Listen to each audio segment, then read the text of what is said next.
अस्सलामुअलैकुम नाज़रीन, मैं हूँ तारिक शहजाद चौधरी। खुश आमदीद नाज़रीन इकराम। अपनी पिछली नशिस्त में हमने सुल्तान मलिक अलप अरसलान के साहबजादे सुल्तान मलिक शाह के हवाले से बात की कि मलिक शाह सल्जूकी ने जो रातसिस के साथ सिपहसालार के साथ मिलकर जो कार्रवाई की और फिर जो बिलाद शाम तक और फिर एशियाई कूचक तक उन्होंने अपना इलाका जो है वो फतह किया और अब्बासी खिलाफत से उनको इनाम भी मिला, उनको ताज़ीम भी मिली और उनको उनके नाम के खुतबे भी पढ़े गए। नाज़रीन इकराम, आज हम सल्तनत सल्जूक के ज़वाल और इसके इख्तिताम के हवाले से बात करें। नाज़रीन इकराम, हमने देखा कि जो सल्जूक सल्तनत का आखिरी वक्त है उसके अंदर वही मसाइल हैं जो किसी भी टूट फूट और रेख्त का शिकार सोसाइटी और मुआशरे के तनज़्ज़ुली के हालात हो सकते हैं। गयासुद्दीन अबू शुजा मोहम्मद सल्जूकियों का आखिरी फरमारवा गुज़रा है। और इससे पहले सुल्तान मलिक शाह के हवाले से बताऊं तो उसके बरक़ियात मोहम्मद, संजर और महमूद 4 बेटे थे और इनमें भी कोई लायक नहीं गुजरा। ये कहना भी गलत नहीं होगा कि इन आखिरी अदवार में भी सल्तनत सल्जूक में इजाफा ना हुआ हो या खिलाफत अब्बासिया की खिदमत ना हुई हो, लेकिन ताहा ऐसा मामला चलता रहा और यूं इन्होंने मेहनत तो की, लेकिन बहुत सारी जगहों से छोटी छोटी फौजें जो थी नसरानियों की, ख़ास तौर पर जब बैजंतीनी रियासतों की बात करते हैं तो बैजंतीन नसरानियों से इन्होंने छोटे छोटे लश्करों से मार खाई और उसकी वजह क्या थी कि तवज्जो नहीं थी और फिर शायद अपनी ताकत और का भी सही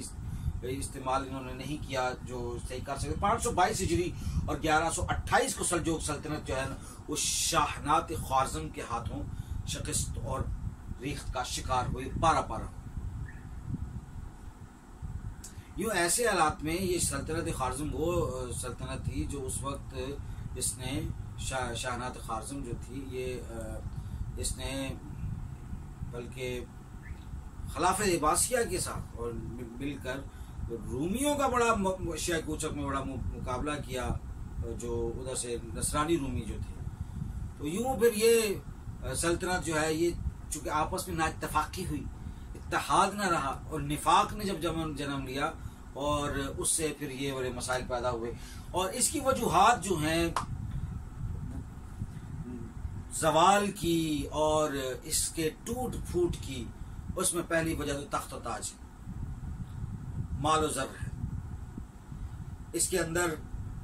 खैमों की सियासत है, इसमें औरतों का किरदार है, इसमें माल और ज़र है, इसमें दीन से दूरी है, इसमें लालच है, इसमें आसाइश पसंदी और ज़िंदगी को पुरलुत्फ़ करने के वो ख्वाब हैं जो बुजुर्गों ने नहीं किए थे। सलातीन ने ज़िंदगी सारी जद्दोजहद में गुजारी और उन्होंने काला काला रसूलुल्लाह का नारा लगाया और उन्होंने कलमाए इलायतुल हक के लिए और हर वक्त हमादम उन्होंने अपनी जान और माल जो है वो जिहाद फी सबीलिल्लाह के लिए वक्फ कर रखी और अदल इंसाफ का कायम किया। अब दूसरी वजह जो है वो अताबक जो अताबक इमारत थी वो भी इसी दौरान, जहाँ पर हमने अर्ज़ किया कि शाहनात ख्वारज़म की एक छोटी सी ताकत वजूद में आई, तो इसी तरह से ये अताबक थे वो भी बेचारे ये वही शुरू के दौर के वो जो अताबक चलते आ रहे थे, इनमें भी टूट फूट हुई और इनमें भी उसी तरह से रखना अंदाजियाँ आईं और रूमी सलाजिका जो थे, ये जो एशियाई कूचक में नसरानियों को जो जिन्होंने रोका था उनकी यहाँ भी कमज़ोरी हुई। फिर एक इस तरह जब ये सारे तीनों जो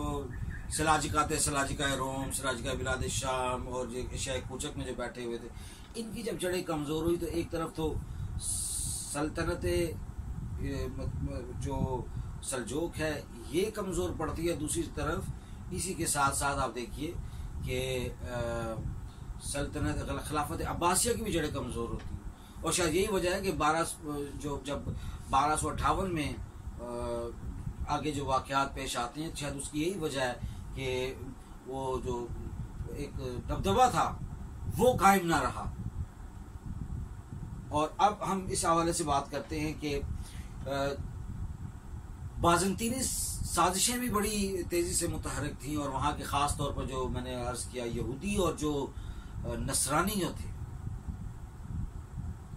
इन्होंने इनके ख़िलाफ़ साजिशें की। और जब वो खैमों के अंदर दाखिल हुए, इनके ग्रोह में दाखिल हुए, मुसलमान को हमेशा सबसे ज़्यादा नुकसान मुसलमान ने दिया, ये तारीख़ हम बताती है। और वो गद्दारी की सूरत में थी, और गद्दारी की वजह जो है वो लालच है। ताहम सल्जूकियों को कि इन छोटी छोटी टोलियों में इतना दमखम तो था कि वो इनको खींचा खांची करते, और शायद ये छोटी छोटी टोलियां टुकड़ों टुकड़ों में आहिस्ता आहिस्ता होते हुए ये खिलाफत उस्मानिया के ज़ेरे ताबे ज़ेरे साया सल्जूक सल्तनत लड़ती रही छोटी छोटी टोलियों में, और 200 साल तक इसीलिए खिलाफत अब्बासिया को दवाम मिला, जिसके हवाले से हमने बात की। तो आखिर में फिर ये अर्ज़ करता चलूँ कि सल्जूक सल्तनत का जो इख्तिताम है या जो ज़वाल है, जो इंतशार है, वो अपने मरकज़ और अपने मकसद से हट जाने की वजह से है। आज की इस वीडियो में इतना ही काफ़ी। इंशाअल्लाह हम अपनी अगली वीडियो में बाकायदा से सल्तनत उस्मानिया के हवाले से अपनी गुफ्तगू का आगाज़ करेंगे। अब तक हमने ये समझा कि जो सल्तनत खिलाफत अब्बासिया और सल्तनत सल्जूक का जो बाहमी इर्तिबात है वो क्या था, और इनके हमने जैसे कहा कि खिलाफत अब्बासिया के ज़ेर ताबे तुर्क सल्तनत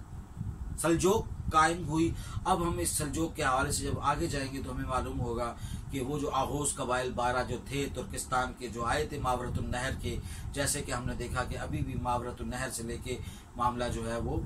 शाम तक पहुंच चुका है, और फिर पाया तख्त जो है वो ईरान और इराक़ में था, और गयासुद्दीन अबू शुजा मोहम्मद सल्जूकी के आखिरी दौर जो है उसमें पाया तख्त मावरतुन नहर खुरासान और इराक़ और ईरान में था।